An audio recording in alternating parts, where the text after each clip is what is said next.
ஷே விஷ்ணு பிரம்மா நீதிமன்ற கோர்ட்டிலேருந்து குளத்துக்கு கீழே வீடு கட்ட தொழிற்சாலை கட்ட நீதிமன்றத்திலேருந்து கொடுத்துருக்கீங்களாப்பா? அந்த கேள்வி கேட்கார் நீதிமானோ நீதி அரசர் கேள்வி கேட்கார். கடவுள் கேட்கார். என்ன பண்ணி வச்சுருக்கான்? ஒரு மாவட்டத்தில் எம்எல்ஏ இருந்தானா கிராமாதிகாரிலேருந்து தாசில்தார் விஓ கலெக்டர் வரைக்கும் அந்த மாவட்டத்துக்குள்ளே பிரித்து போட்டிருக்கான்ல. கையெழுத்தை போடு அடி, குளத்தை முக்குதையா அடி, மண் அள்ளுதியா அடி, அடுத்தாப்புல பூரா சாராயாரம் வைக்கிறதுக்கு அங்கங்கே பாட்டில் கிரேடாக கொடுக்கான். ஒரு எம்எல்ஏ கொடுத்து போதையில் எழுதி வாங்குதான், போதையில் அடிக்கான். விவசாயம் பண்ணுறவனா நெத்தி அடி அடித்து எழுதி வாங்கி காகித பேப்பர் 100 கோடி 50 கோடி 10 கோடி 5 கோடின்னு கொடுத்து சோழியை முடிச்சிட்டான். அப்போ இது என்ன அர்த்தம்? உலக நாடு கடன் எதுக்கு வாங்குதான்? எந்தெந்த பேப்பர் எல்லா நாட்டுக்கும் பேப்பர் வாங்கியிருக்கான். இப்போ இந்த பேப்பர் எடுக்காரு. ஒரு நாட்டுக்கு இங்கே தமிழ்நாட்டில் இத்தனை லட்சம் கோடி, ஒரு அமைச்சர் இத்தனை லட்சம் கோடி வச்சுருக்கான், மந்திரி இத்தனை லட்சம் கோடி வச்சுருக்கான், எம்பி இத்தனை லட்சம் கோடி வச்சுருக்கான், கீழே பஞ்சாயத்து போர்டு வார்டில் இத்தனை லட்சம் கோடி, எம்எல்ஏ எம்பி மந்திரி பிரதமர் குடியரசுத் தலைவர் ஜனாதிபதி அது கீழே மந்திரி. அப்போ என்ன அர்த்தம்?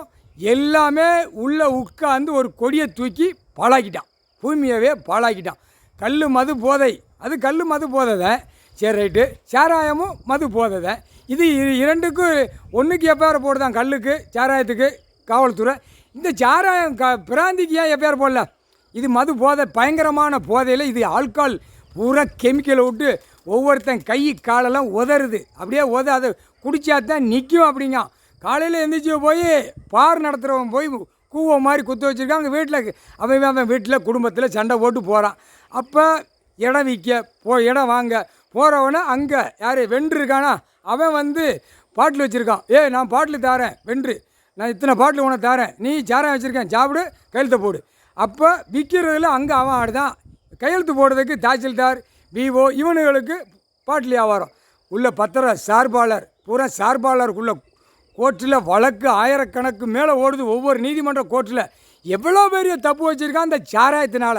அப்போ இந்த சாராயத்தினால என்கவுண்டர் ஷூட்டிங் ஆர்டரில் முடிச்சிடுவார். தப்பு செய்கிறதுக்கு நான் கொடுக்கல. அதான் சொல்லுவார்ல, ஒரு திட்டம் மன்னிப்பு கொடுப்பேன் சரணடையில். ஏன் அப்படிங்காரு நீதிமன்ற கோர்ட்டில் சரணடை அரசியல்வாதி இல்லையா, இன்னும் நான் ஆடுவேன்னா என்கவுண்டர் ஷூட்டிங் ஆர்டரில் நான் முடிச்சிருவேன் அப்படின்ட்டாரு. இப்போ நல்லா கேட்டுக்கோப்பா, கல்லுக்கு உள்ளே எஃப்ஐஆரை போட்டு உள்ளே வருது. ஒவ்வொருத்தன் பனையில் கல் இறக்குதான் போதை இறக்குதான். அப்போ இதுக்கு போதை எங்கே? அந்த காவல்துறைக்கு முற்றுப்புள்ளி கேட்காரு. நீ படிச்சிருக்கான்ல காவல்துறை அதிகாரி ஆணும் பெண்ணும், தெரியுமா தெரியாதாப்பா? தெரியுமா தெரியாதா? இப்போ கைலாசத்தில் கைலாசத்தில் பூமியில் கடவுள் இறங்கியிருக்காரு. நீ ஒரு மானிட பிறவி, நீ காவல்துறையிலேருந்து அதிகாரி பூரா ஒரு மானிட பிறவி. கடவுள் பூமியில் இறங்கியிருக்காரு. இது சுற்றி இடிச்சிருக்கான், இது தப்பு செஞ்சு வச்சுருக்கான், இதை கோர்ட்டில் போய் கரெக்டாக கொடுக்கணும். அவன் என்ன செஞ்சான்? அந்த பேப்பர் கவர்மெண்ட் லாயர்லேருந்து எல்லாம் பேப்பரை விட்டு அடிச்சிட்டானா? அப்போ இது என்ன காரணம்?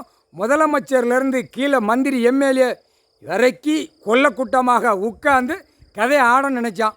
இப்போ கதை உள்ளே ஆடிக்கிட்டு இருக்காரு. கதை உள்ள நீதிமன்ற கோர்ட்டில் கதை ஆடிக்கிட்டு இருக்கார். இடத்துக்கு சம்மந்தப்பட்ட அதிகாரியிலேருந்து அரசியல்வாதி வரைக்கும் ஆடிக்கொண்டே இருக்கார். கணக்கு விடுதாரு நீதிமன்ற கோர்ட்டு வழக்காடுது. 2 பக்கமும் பிச்சு எடுத்து விடுவார். கணக்கு ஒப்படைக்க மாட்டான், தன்னால் கதற விடுவார். முதலமைச்சர் மந்திரி கீழே எம்எல்ஏ வார்டு வரைக்கும் அப்படியே கதற. ஆடு அறுத்து திங்கானா ஆடு மாடு கோழி அது எவ்வளோ கதறுது அந்த உயிர் இலக்கையில். அந்த மாதிரி இவனுங்களை கதற விட்டு என்கவுண்டர் ஷூட்டிங்கில் நடிச்சென்று வெதரில் ஆணுக்கும் பெண்ணுக்கும் பூரா போட்டு தள்ளுறா அப்படிம்பாரு. அதுக்கு தான் பயிற்சி பண்ணிக்கிட்டு இருக்கான். வெளியில் அதர் ஸ்டேட்டில் வேணால் தூக்கி போட்டான், நுப்பாட்டினான். அமர்நாத் ஜோதிர்லிங்கத்தில் வானரப்பட பயிற்சி எடுத்துக்கிட்டு இருக்கான். ஷூட்டிங் ஆர்டருக்கு எப்படி இப்போ பயிற்சி தான் எடுக்கான். உள்ளே வந்தவொடனே அந்த பயிற்சி கரெக்டாக அடித்து முடிச்சிடுவான். முக்கால்